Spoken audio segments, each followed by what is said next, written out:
ฮัลโหลฮัลโหลเอายกมือนิดนึงเลยเด้อเอาไม่ได้กันเถอะอีกแล้วพันตัวแล้ววันนี้โอ้ยเนาะ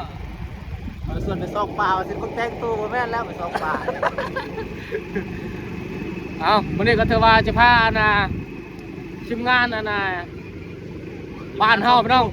ทีมงานซองจูเนาะให้งานลาวเนาะจะพากันพูดแล้วพี่น้องพวกทางหน้าของผมเลยพี่น้องจักเป็น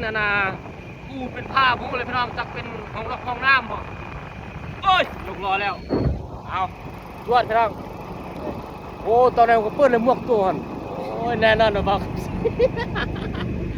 เอาเมื่อนี้ก็ถือว่าจะไป5 ป้าพี่น้องเนาะไปกินข้าวก้อนแล้วจะไป5 ป้าพี่น้องเนาะถ้ากินธรรมชาติอยู่เกาหลีใต้เด้อ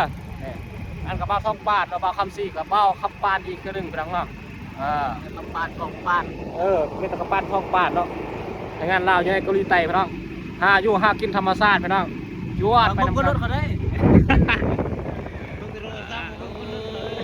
ตำคนรถนี่ก็แล้วแล้วโอ้ทางสุดกันด้านเลยโอ้มันขึ้นได้พอดีมั้งมันต้องไปเอาเส้นทางก่อนลูกย่างเรื่องเลยปลดเล็กก่อนโอ้ตัวเราใส่เล็กเล็กสองเลยเล็กสองโอ้ขึ้นโอ้แห้งโอ้ลูกเกาหลีโอ้พี่น้องได้เห็นป่ะเบิ่งป้าเนาะบ้านภูเขารักกับพี่น้องเฮ้ยเอาจวดกินข้าวก่อนเราจะไป5 ปลาอยู่เกาหลีใต้พี่น้องมื่อนี้ว่าจะเอาปลาเอาปลาสลามเด้อมาเฮ็ดลาบมื้อแรงเนี่ยเอาจากปลาสลาม2-3 โตเด้อมื่อนี้เด้อเอาขึ้นกูเลยพี่น้องฝั่งนั้นก็จะมีหมู่บ้านพี่น้องธรรมชาติเกาหลีใต้เด้อจวดพี่น้องเอาได้เห็นบ่พี่น้องอันนี้ก็เป็นหมู่บ้านแห่งหนึ่งพี่น้องโอ้หน่อไม้โคตรหลายเลยหน่อไม้โซเส้นทางลึกลับปานเมืองลับแลแล้วนี่เส้นทางพี่น้อง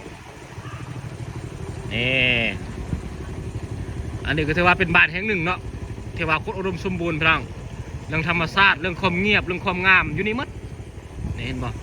กูเราเบื้องห่างเพิ่งเลยนะกูนี่เจอแล้วพี่น้องอันนี้เป็นบ้านแห่งหนึ่งที่ว่าเขาสิเข้าไปเนาะพอดแล้วพี่น้องก็ถือว่ามายามพี่นัดพี่ก่อนเด้อพี่น้องคนไทยเขาเนาะแต่ว่าอยู่เกาหลีใต้เนาะมื้อนี้ก็จะมากินอาหารการกินจักหน่อยก่อนจึงสิไป5 ปลาพี่น้องมื้อใดเฮาจะได้ไป5 ปลาอยู่บนเฮาไปนะพี่ก่อนผักขี้หูดเนาะนี่เอา